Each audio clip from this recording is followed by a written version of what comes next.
கொண்டு தந்தத்தை கடத்தினார். கடத்தினவர் காட்டுக்குள்ள இருந்தார், வாங்கினவெல்லாம் எங்க இருந்தீங்க? நேரா பேசுறதுக்கு வாய்ப்பு கொடுத்து வைக்கிற கடவுள். வீரப்பனாருக்கு வீர வணக்கம்.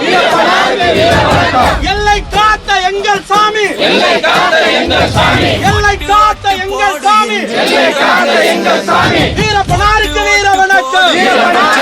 விவசாயி